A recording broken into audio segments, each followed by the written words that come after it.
Hi guys, welcome to sizzling tea. तो आज बात करते हैं शोहेब इब्राहिम की कि उन्होंने इतना बड़ा ब्रेक टीवी से क्यों लिया। तो पहले थोड़ा सा बैकग्राउंड देख लेते हैं। तो शोहेब इब्राहिम है मोहदा के बॉर्न, और वहीं पे वे सुना है किसी मदरसे में जाया करते थे पढ़ाई के लिए, जो शुरुआत की पढ़ाई है। फिर उनके पेरेंट्स मूव कर गए भोपाल में।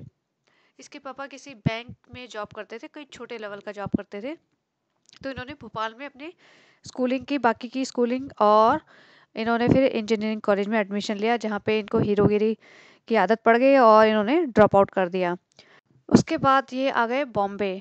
तो इन्होंने इन्हें डांस आता था, थोड़ा बहुत दिखने में अच्छे थे, और जैसा कि हर जवान लड़का जो कि इंडिया में दिखता अच्छा है, जिसे थोड़ा डांस आता है, उसे लगता है मैं हीरो बनने बॉम्बे चला जाता हूँ। इनकी फाइनेंशियल हालत बहुत ज़्यादा अच्छी नहीं थी, लेकिन फिर भी अम्मी ने सपोर्ट किया। इकलौता बेटा है, चाहता है हीरो बनना, तो उन्होंने सपोर्ट किया कि चलो ठीक है, अगर बाय चांस अगर कुछ बन जाता है तो हमारा सबका ही कल्याण हो जाएगा, क्योंकि इनके मम्मी पापा ने भी कोई ज़्यादा कमाई नहीं कर रखी थी और ये एक रेंटेड प्रॉपर्टी में रहते थे, और इसकी छोटी बहन है सबा। तो ये है इसका बैकग्राउंड। तो ये आया बॉम्बे। तो 2009 में इसको एक सीरियल मिल भी गया, थोड़ी बहुत स्ट्रगल के बाद, जो काफ़ी सरप्राइजिंग है। और इसने जो अपनी स्ट्रगल स्टोरी बताई है कि मैं, माँ ने मेरे को कंगन बेच के 5,000 रुपये दिए थे और मैं ये कंगन लेके आया, फिर मैं फुटपाथ पे सोया और ये सब। तो वो बहुत सारे स्ट्रगलर्स करते हैं, ऐसा नहीं है कि इसने कोई यूनिक काम किया। बॉम्बे में लोग बहुत ही सालों तक स्ट्रगल करते हैं, और इसको तो चांस मिल भी गया। बहुतों को तो बिना चांस मिले ही रहना पड़ता है, और वो कहीं वापस चले जाते हैं, कहीं बॉम्बे में ही छोटा मोटा जॉब करके या कुछ और जॉब करके सेटल हो जाते हैं अपनी लाइफ में।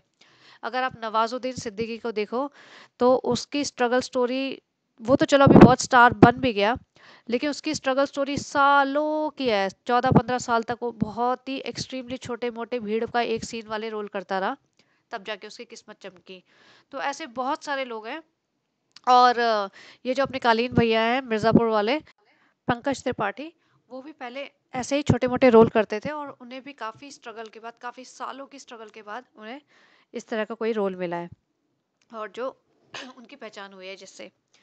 तो अब ये देखिए, शोएब इब्राहिम को 2009 में एक शो मिल गया था, जिसका नाम था रहना है पलकों की छाव में।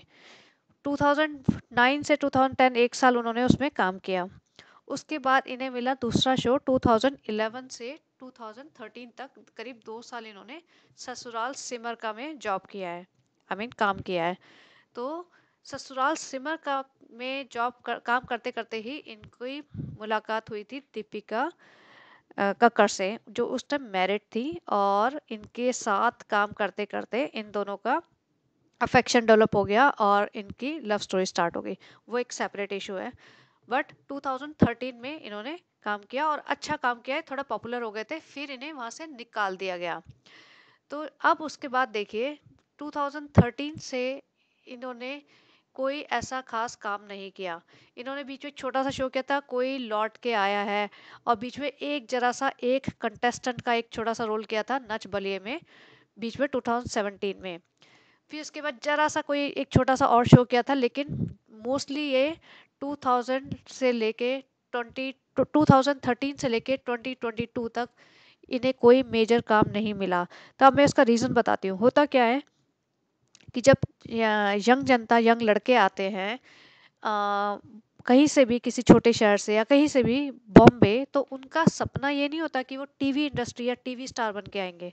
उन सबका सपना होता है कि हम हीरो बन जाएंगे, हम ए लिस्ट हीरो बन जाएंगे, और हम खूब नाम होएगा, पैसा होएगा, फेम होएगी, अय्याशी होएगी, पब्लिक हमारे पीछे भागेगी, और हमें मतलब बहुत बड़ी इज्जत मिलेगी। तो ये उनका सपना होता है। और सबको पता है, जैसे एक बार सलीम खान ने कहा था कि एक पूरे इतने करोड़ों में एक सलमान खान है, एक घर में 3 सलमान खान नहीं हो सकते। अपने बच्चों को कहा था, बाकी 2 भाइयों को, क्योंकि वो उनके जैसे सक्सेसफुल नहीं थे। तो कितनी सही बात है।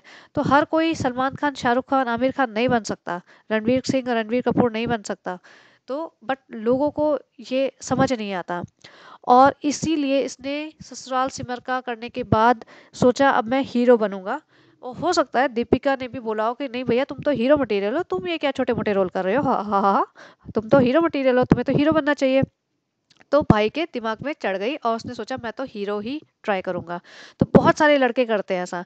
अगर आपने ये स्टार्टिंग कहाँ से हुई थी, अगर आपको याद हो, एक बहुत साल पहले एक बहुत पॉपुलर सीरियल आया करता था, क्योंकि सास भी कभी बहू थी। तो उसमें एक होता था मिहिर वीरानी, जो तुलसी वीरानी का फर्स्ट हस्बैंड था, मतलब हस्बैंड था जो फर्स्ट टाइम उन्होंने दिखाया था, मिहिर वीरानी। तो मिहिर वीरानी ये आज से, मतलब अगर मैं ज़्यादा नहीं बोलूँ तो ऑलमोस्ट 30 साल पुरानी बात होगी, 25-30 साल पुरानी बात। तो उस टाइम वो इतना बड़ा नाम बन चुका था मिहिर वीरानी कि हर घर में क्योंकि सास भी कभी बहू चलता था और मिहिर वीरानी को देखते थे। तो मिहिर वीरानी को भी लगने लगा मैं तो बहुत पॉपुलर हो चुका हूँ और मैं तो हीरो बन सकता हूँ। तो जैसे होते हैं ना, आसपास के लोग भी भड़काते हैं कि अरे तू तो हीरो बन सकता है, तो क्या छोटा मोटा टीवी कर रहा है। तो उसने अ, मतलब उसने बोला होगा जो भी मुझे हीरो बनना है या जैसे भी। तो उनमें ये सीन था कि मिहिर वीरानी की डेथ करते हो जाती है। अब डेथ के बाद वो लोगों ने बहुत हंगामा मचाया क्योंकि बहुत ही लव्ड कैरेक्टर था। तो एकता कपूर को वापस लेके आना पड़ा मिहिर वीरानी, मतलब कुछ तो स्टोरी में ट्विस्ट करना पड़ा कि मिहिर वीरानी वापस से जिंदा हो जाएगा। अब देखिए, जब वो मिहिर वीरानी के पास दोबारा गई, उस बंदे के पास, तो वो कहता है कि एक्चुअली उसका नाम अमर उपाध्याय था। तो वो कहता है कि नहीं भैया, मुझे तो हीरो बनना है, मुझे फिल्मों में जाना है, मुझे टीवी में तो आना ही नहीं है, टीवी तो एक छोटे लेवल की चीज़ है। तो अब देखिए, उसने, एकता कपूर ने कहा ठीक है, उसने किसी और बंदे को मीर वीरानी का रोल दे दिया। अब ये जो बंदा है अमर उपाध्याय, इसने एक फिल्म की कोई छोटी मोटी, वो चली नहीं, दूसरी की। और इंडिया में क्या होता है कि एक दो फिल्म अगर तुम्हारी ना चले और तुम किसी रेपुटेड फैमिली से नहीं आते हो ना, अगर तुम प्रॉपर बैकग्राउंड से नहीं आते, फिल्मी बैकग्राउंड से, तो कोई तुम्हें पूछेगा भी नहीं। तो ऐसे उसकी दो तीन छोटी मोटी फिल्में बनी और सब पिट गई। तो वो बंदे का करियर ही वहीं खत्म हो गया। तो सेम चीज़ ऐसा बहुत लोग करते हैं जो टीवी स्टार होते हैं। बहुत सारे स्टार्स जो आज में 90s वाले भी 2000 वाले भी, उन सबको लगता है हम तो हीरो बन जाएंगे। तो इसने, शोएब ने भी यही किया। उसने कोई भी काम नहीं करने की, मतलब उसने ढूंढने की भी ज़्यादा कोशिश नहीं की। उसे लगा मैं हीरो बन जाऊंगा, तो हीरो के चक्कर में वो धक्के खाता रहा। और फिर उसको 2019 में एक मूवी मिली जिसका नाम था बटालियन। तो बटालियन मूवी में उसको एक आर्मी ऑफिसर का काम करना पड़ा और वो मूवी बुरी तरह पिट गई। वो बात और है, दीपिका मैडम खूब उछल उछल के बोल रही थी, ओ मेरा ड्रीम सक्सेसफुल हो गया, मेरा ड्रीम ट्रू हो गया, आप हीरो बन गए, ओ माई माई माई माई, पिक्चर तो बहुत अच्छी है, ये है वो, आप सब जाके देखिए देखिए। वो सब कर रही थी और इनको भी लगा शायद मेरी निकल पड़ेगी, बट ऐसा हुआ नहीं। और बहुत ही कॉमन बात है कि ऐसा नहीं होता। फिल्में छोटी मोटी बनती हैं इनकी और वो पिट जाती हैं। तो ये बैक टू स्क्वायर वन हो जाते हैं फिर कि अब क्या करें। तो ये छोटे मोटे एक आध जो शो करा भी इन्होंने इधर उधर छोटे मोटे टीवी पे, वो चले नहीं। तो बेसिकली इसके करियर में ऑलमोस्ट 10 साल का गैप था। और ये सिर्फ, इसकी पहचान हुई थी ससुराल सिमर का, और उसके अलावा ये सिर्फ अपने बीवी के नाम से जाना जाता था, दीपिका के। तो घर का खर्चा भी सारा दीपिका ही उठाती थी क्योंकि वो शोज करती थी। और इनकी शादी जो हुई है, उस टाइम तक दीपिका ही इसके खर्चे उठाती थी।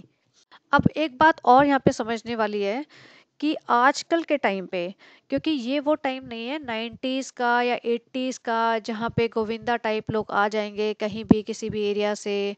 और भी बहुत सारे जैसे जैकी श्रॉफ टाइप थे लोग, वो आ जाते थे, वो इतने ज़्यादा एजुकेटेड भी नहीं होते थे और फिर भी फिल्म इंडस्ट्री में एक्टिंग के दम पे चल जाते थे। अब क्या हो रहा है, टीवी इंडस्ट्री 70-80 साल पुरानी है, तो इसमें second generation third generation kids आ रहे हैं।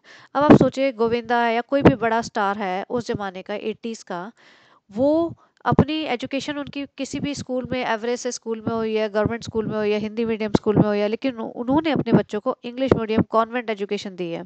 फॉरेन में बच्चे पढ़ पढ़ के आ रहे हैं।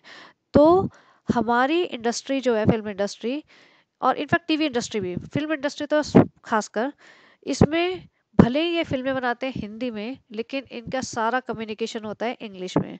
जो स्टार्स हैं, डायरेक्टर्स हैं, प्रोड्यूसर्स हैं, एडीज हैं, वो सारे इंग्लिश में बात करते हैं आज के टाइम पे।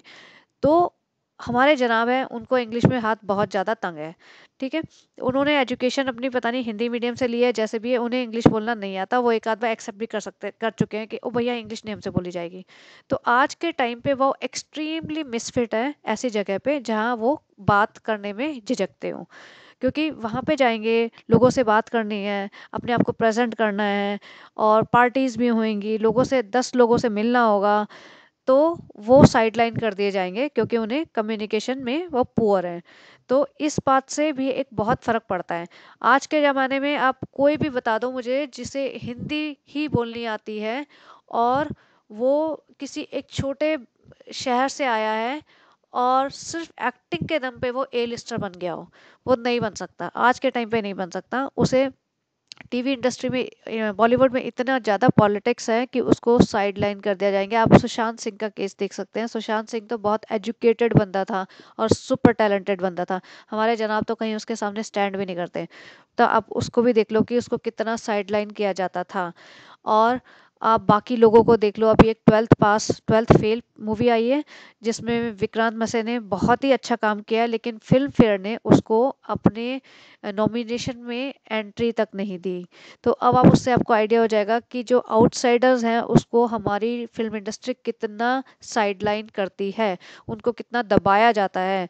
तो जनाब को तो कोई चांस ही नहीं है कि मूवीज में कोई बात बन जाए। और अगर एक्सट्रीमली छोटी मोटी इधर उधर की कोई मूवी में रोल मिल भी गया ना, तो वो मूवी ना चलेगी और ना उससे इसको बेनिफिट होगा। तो ये बहुत बड़ा रीज़न था कि जो जनाब ने इतनी लंबी छुट्टी मारी थी अपने टीवी करियर में, क्योंकि उन्हें लगता था कि मैं हीरो हूँ, और हीरोज़ को यही बोला जाता है कि तुम बार बार टीवी पे मत आओ वरना तुम्हारा एक्सपोजर हो जाएगा, तुम टीवी आर्टिस्ट कहलाओगे। तो तुम्हें अगर हीरो बनना है तो तुम हीरो के लिए ही प्रिपेयर करो, अपने आप को हीरो बनने के लिए रेडी रहो। तो वो इस चक्कर में उसने अपने साल बर्बाद कर दिए। और बीच में जब इनको फिर इनकी जो किस्मत खुली, जो कहते हैं ना छप्पर फाड़ के किस्मत खुली, वो कोविड के टाइम पे इनका यूट्यूब पे आने पर खुली। क्योंकि जब तब ऐसा टाइम आ चुका था कि सब कुछ बंद हो चुका था, धीरे धीरे छोटे मोटे टीवी आर्टिस्ट, स्पेशली संभावना सेठ एंड ऑल, वो यूट्यूब पे आ रहे थे। तो इन्होंने देखा कि डब्बा ने स्टार्ट किया, तो पहले तो इनकी प्रेस्टीज इशू था कि हम अपनी लाइफ क्यों दिखाएं। जब डब्बा ने स्टार्ट किया, थोड़ा सा इन्हें दिखा दिखा के अपने को फेमस करने लगी, तो इन्हें लगा कि ओ पब्लिक हमें देखना चाहती है, तो हमें देखना चाहती है तो हम ही क्यों ना अपना यूट्यूब स्टार्ट कर दें, क्यों हम दूसरे को अपना शक्लें दिखा के कमाई दें। तो इन्होंने अपना यूट्यूब स्टार्ट करा, और फिर इन्हें समझ आने लगा यूट्यूब का गेम, कि किस तरह से ऑडियंस बेवकूफ़ बनती है, कहाँ की ऑडियंस इनको देखती है, किस तरीके से ये कन्वर्जन का ड्रामा दिखा सकते हैं, किस तरह से एक टाइप के धर्म के लोगों को इन्फ्लुएंस कर सकते हैं। और फिर इन्होंने वो सब करना शुरू किया।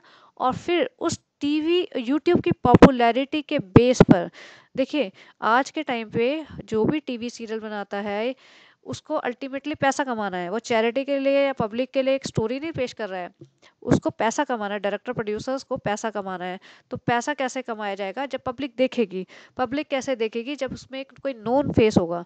तो इसके लिए उन्हें अजूनी मिला था कि अब शोएब इब्राहिम 2022 में थोड़ा सा नोन हो गए थे, पॉपुलर हो गए थे यूट्यूब की वजह से। तो 2022 में इन्हें अजूनी का शो मिला, जो कुछ दिन चला, मुझे लगता है 6 महीने टाइप चला होगा, वो भी बंद हो गया।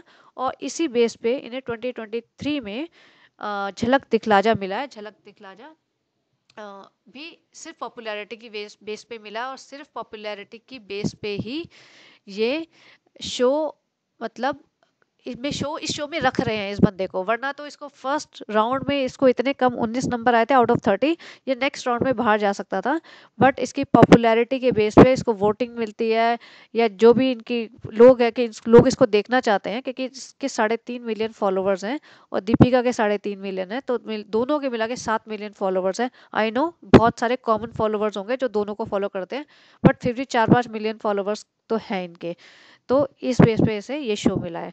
तो बेसिकली यही एक रीज़न था कि इसको हीरो बनना था, और ऐसे बहुत सारे यंग जनता करती है कि उन्हें एक शो मिल जाता है, उसके बाद उन्हें लगता है कि हम बहुत फेमस हो गए और अब हमें हीरो बनना है। लेकिन ये भूल जाते हैं कि वो शो में फेमस हुए हैं और शो का ठप्पा लग चुका है, इसके अलावा वो कहीं कुछ कर नहीं पाते हैं। कितनी बड़ी बड़ी जो एक प्रतिज्ञा आती थी, एक लड़की, और एक बहुत सारी लड़कियां, मुझे इस टाइम याद नहीं है, गोपी बहू वगैरह, ये बहुत सारी लड़कियां आती थी जो एक एक शो के बाद इनके ज़्यादा कुछ हुआ नहीं, इनको ज़्यादा कुछ पॉपुलैरिटी मिली नहीं, क्योंकि इन पे टैग लग जाता है एक इमेज बन जाती है, तो इन्हें दूसरा शो में लीड रोल नहीं मिलता है। सेम दीपिका के साथ भी हुआ, वो उस टाइप के लोग हो जाते हैं। फिर ये एक शो मिला, पॉपुलर हुए, द एंड। और उसके बाद छोटा मोटा कुछ मिलेगा तो मिलेगा, वरना खत्म हो जाता है, और हीरो बनने वाले सपने तो अधूरे ही रह जाते हैं। तो चलिए, बेसिकली मेरा यही पॉइंट था बताने का कि जनाब ने टीवी से ब्रेक इसलिए लिया था क्योंकि उन्हें हीरो बनना था, जो बेचारे वो बन नहीं पाए। तो अगर आपको कंटेंट पसंद आया तो please like and subscribe and बने रहिए। मैं नेक्स्ट पॉडकास्ट लाऊंगी कि शोहेब ने दीपिका से शादी क्यों की या दीपिका ने शोहेब से शादी क्यों की। एंड आप बने रहिए and have a wonderful day. Bye bye.